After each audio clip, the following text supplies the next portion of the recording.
Welcome to DYK, sharing reputable ataxia information in short, simple, digestible surveys, helping the world become acquainted with ataxia. With your host, Dana Mauro. Hi, everyone, and welcome to another episode of the Did You Know podcast. I have the pleasure right now of sitting with Joel Sutherland. He is the Development Director for the National Ataxia Foundation, and we're going to spend just a few minutes chatting with him this morning. Hi, welcome. Hey, good morning, Dana. Nice to be with you. Nice to be with you. Can you tell me a little bit about what a Development Director does? Well, I'll tell you, it varies from organization to organization, but here for the National Ataxia Foundation, my goal here is to generate revenue through working with major gifts, working with planned giving, working with our event staff across the country. We pretty much get measured on what kind of dollars we're able to generate because, it's somewhat become a mantra of ours that, hey, money buys research and research finds answers. So, I take it upon, in my role to try and generate as much revenue as we can so our researchers have the tools they need to go up and fight this battle. Yeah, I think that's really great. And we do, you're right, we do need the funds for this.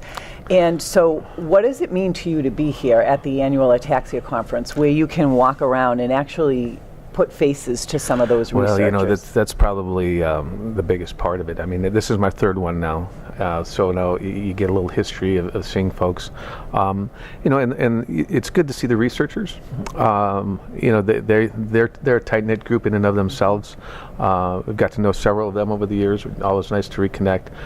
It's really nice to see the families and the people who are living with this every day, and connecting with them and sharing the stories of what we've been doing over the last 12 months, 24 months, and try to give them some good news that we're moving this ball down the field, so to speak. Yeah, and the ataxia families have become very involved over the years in terms of raising funds as well. Yeah, we're doing real well. We've got a long ways to go. We really do. And I think that's part of our charter here, from our office to tell the story how we need to get everybody involved. The answer lies within us. Yeah. We're doing better. We're definitely going in the right direction, but we have a ways to go, and we need to increase the percentage of participation for all of our families across the country because that's really where the answers are. Well, and also I think that as a family member of somebody with ataxia, you are the best spokesperson for raising funds because you can give that story, you can tell that story about how it might help you and why it's so important to you to raise those funds. It really is. And it's last year I was in Phoenix, and we had a fundraising event last October. Mary Fuchs had a wonderful event as an Italian dinner, and one of the things we talked about there that night is we kind of put it out there. The dirty little secret about all of this is that it is all about the money. Yeah. And I think we all have to acknowledge that, and we all need to, really strap things up and strap our boots on and go after it and start getting it done because that's what's going to move the needle. With the dollars available for research, we've got a shot. Right? I mean, that's really what it is. And without it, it's going to be very difficult. So we need our entire community to just do a little bit and to get engaged. And hopefully we're doing the right things where they're going to want to be engaged. Yeah, and I was just going to actually add on to that. If someone's out there and they haven't really ever been involved in fundraising before, it doesn't have to be a big event. No. So a lot of times I think families they shy away because they think it has to be this big impact. It can be a spaghetti dinner. It can be, bowling. It could be a tea. Exactly. We talk about I'm going to talk about it this afternoon, about passion fundraising. And when people want to think about what they'd like to do to raise funds, you know what, it's probably not the best thing to do is to think with your head with this. I think the best thing is to think with your heart. What gets you going? What inspires you? What do you like to do? Because it won't be painful. It won't be It won't be as much work, so to speak, and you'll be able to bring other people along with you with committees and stuff. So we really encourage people to think with their heart when it comes to ways that they would like to raise funds. Yeah, that's really how this whole podcast started. Is, I started it because I wanted to educate my friends about ataxia, and then I came to a conference and people had heard the podcast and they were sharing stories about how it had benefited them, and so through my heart I wanted to keep it going. There you go. I want to keep it going for the families. Excellent. Yeah, that's how it starts, and that's how we're going to keep the momentum going. Yeah, that's awesome. And so this year you have a new initiative. So I'd like you to talk a little bit about that. That's called Go the Extra Mile. We're going to go the extra mile. That's right. Mile. A couple years ago we started an initiative called a campaign, I should say, called 60 for 60. Right. In essence, the foundation was turning 60 years old, and there was a couple of us decided we're going to raise money by walking 60 miles. I remember seeing you. Oh yeah. and let me tell you, I can't tell you it was a lot of fun to walk 60 miles, but I will tell you it was a great experience. And then that was 2 years ago, and then last year it morphed into something bigger. We had roughly 20 people around the country doing the same thing. And now we look at 61. And you did it again. And we did it again. You did it again. Yeah. And you'd figure I'd learn after 1 year, but no, we did it again. And you had less blisters, though, right? Yeah, I was in better shape, you had right? less blisters. And but what we've done this year, because we're going to continue to add a year each year, this would be 61 miles this year. But what we want to do is we want it to be more fun. We want it to be more flexible. So in essence, let's say you get 10 people to join you on your walk. Go 6 miles. That's 60 miles, right? Or 6.1 miles. That's 61. Get 61 people together and walk a mile, and bring them together and have some fun with it. If you get 3 people, do 20. Whatever that is, whatever it's going to be, and pick the time of the year that you want to do it. Let's face it, you don't necessarily want to be doing events in Florida in September when it's hurricane season, right? And we certainly don't want, being from Minnesota, we're not going to be doing them in April when we're getting an inch, an inch an hour, right? Yeah, snow. Yeah, that's not going to work. So we want everybody across the country to pick their own time when they'd like to do it. And the really neat thing about this campaign of going the extra mile and doing it like this is that the logistics are minimal. Like when my buddy and I did the walk 2 years ago, it cost us a pair of tennis shoes. Right. Last year we did the same thing. We don't have to. You don't have to get a tent. You don't have to get permits. You don't have to do decorations. You don't have to do catering. We want to make this logistically light, and it's just like, asking friends and family. The most efficient way to raise funds, truly, is an online letter writing campaign.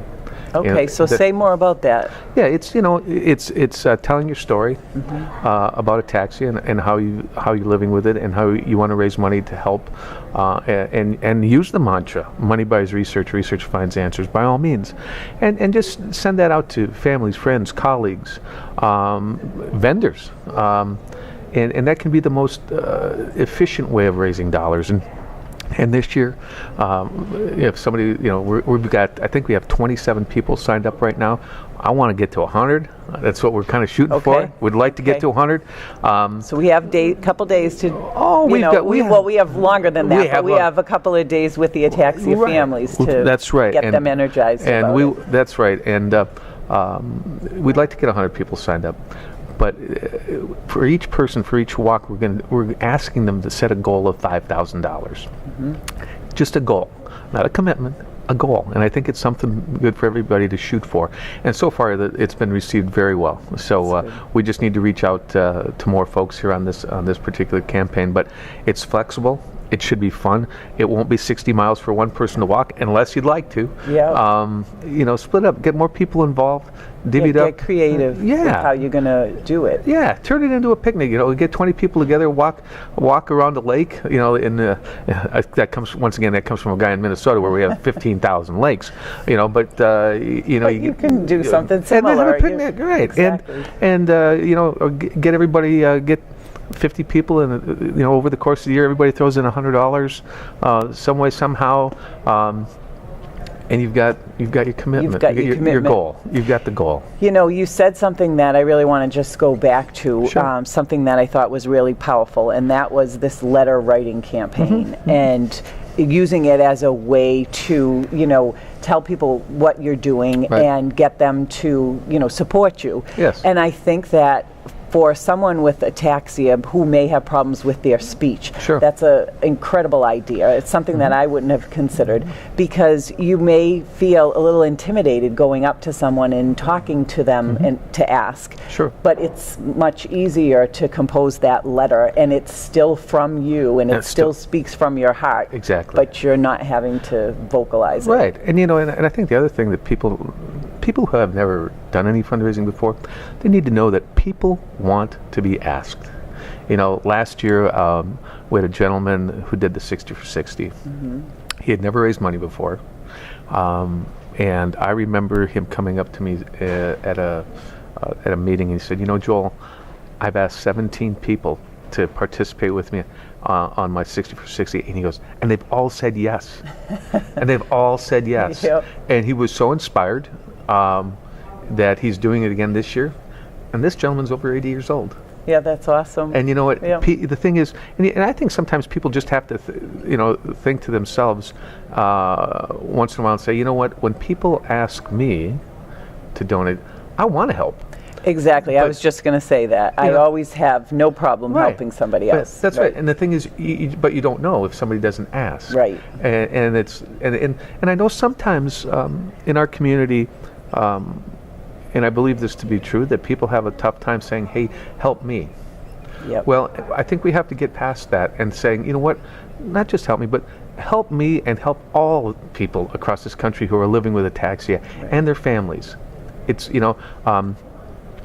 I know it comes from, it'll come from somebody who may have ataxia, asking to support ataxia, but it's for everybody Right. Across the country who's dealing with this. Right, and I think that's an important message, because, you know, one of us can do good things, but together we can do great things. That's right. You know, so Exactly. it's like $1, or if 60 people had $1, you have $60. So It really it's that is. community, yeah. It really is, yeah. Yeah, that's awesome. So is there any message in closing that you would like to give to the families that are here this weekend for the conference? Well, I think.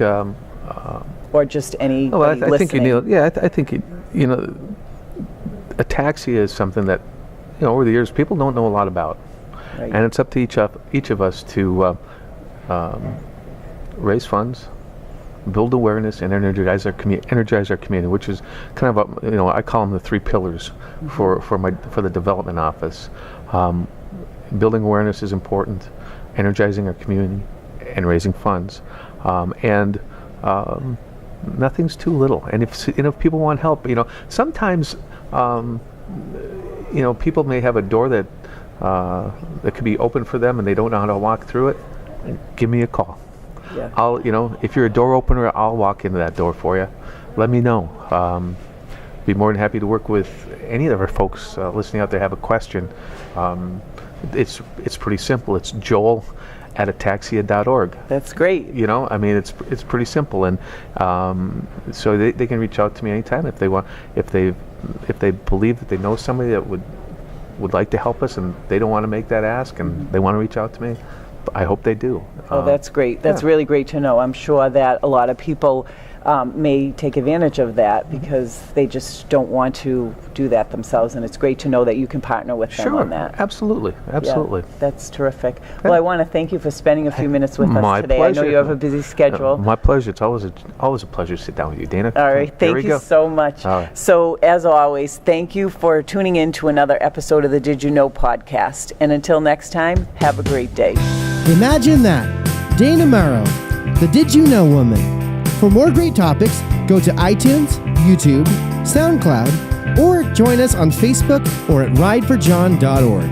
Till next time, DYK.